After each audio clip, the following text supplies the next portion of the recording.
told Linda, I hope you do a great job and put yourself out of a job. I want her to put herself out of a job, education department. I want the states to run schools, and I want Linda to put herself out of a job. All right, so that was a month ago, and now Linda McMahon is now running the Department of Education, and it appears that that department is finally coming to an end. After 40 years of failing, more than 40 years of failing, it does appear Trump is going to sign an executive order to decimate this Department of Education really at any time. Now, the Wall Street Journal actually reported that it was going to happen today during the executive order signing that we just saw a couple hours ago. But it appears the order wasn't quite ready for Trump's pen, so that has been delayed. Maybe tomorrow, we'll see. Joining me now is Erika Donalds of the American First Policy Institute's Center for Education Opportunity, and Corey DeAngelis, a senior fellow at of American Culture Project. Good to have you both on, guys. Thanks for coming on. Erika, 40% of fourth graders in the country are below the basic reading level in 2024. 39% of eighth graders are below the basic math level. Our kids are getting dumber when education is run out of Washington, D.C. 1,000%. The Department of Education at the federal level has been $1 trillion failure over the last 40 years. As you can see, we have not gained a single bit of ROI from the investment that supposedly taxpayers were making in American students. Dismantling the Department of Education and giving this back to the states, everyone wins. States have more power to do what they think is best for their communities with these dollars. But most importantly, many of these states have already enacted school choice programs and will put these dollars in the hands of parents who know what is best for their children, are going to make the best decision for them academically. We want to empower parents with more funding, more ability, more agency to make the decisions for their children. They're going to do the best job. Corey, the executive order, and we've kind of seen what it's going to effectively look like here. How easy is this going to be for Linda McMahon to accomplish, considering how much fight back they're going to get?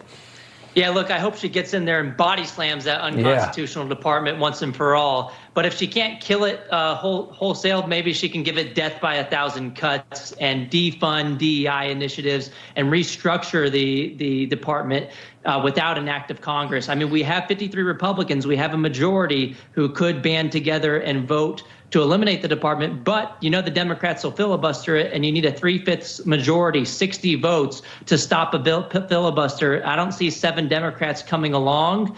And so hopefully Democrats lose some of their seats in the midterms for voting against common sense legislation like Protecting Women and Girls in Sports Act that they just voted down the other day. Yeah, and I mean, this story exploded today. The Manhattan Institute reporting 35% of New York City public school students are chronically absent. And you just see how that all feeds in. And again, I think, Erika, the point is that, I mean, if you want to actually educate kids and connect with kids, get them doing it right. I mean, to have this at the federal level is the worst possible place to take it. That money needs to be as close to the final destination as it can be, as close to the schools, as close to the parents. It needs to be in the cities. It needs to be in the states, not sitting in Washington and then just redirected out through these terrible unions and everything else. I mean, it's all just such a mess, and it's all so crooked, and it's failing.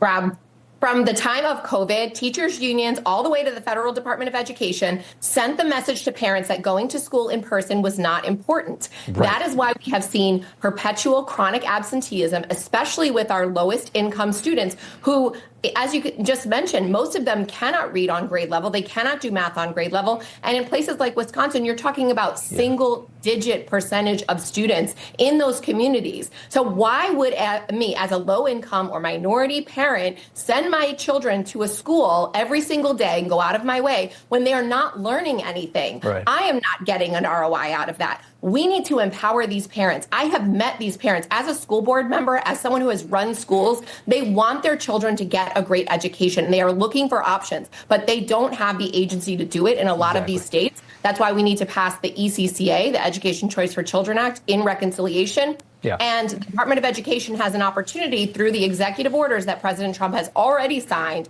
to enact school choice with the funding that they do have discretion over. Yeah, and the school choice is such a huge part of this, and it's it's so great to have a government that once again supports that, because it's so devastating to those hardworking kids in those bad areas that just can't get that opportunity because those unions stand in the way. It's just terrible. Erika and Corey, I got to leave it there. Thank you so much. We appreciate it. Thank you. Thank you.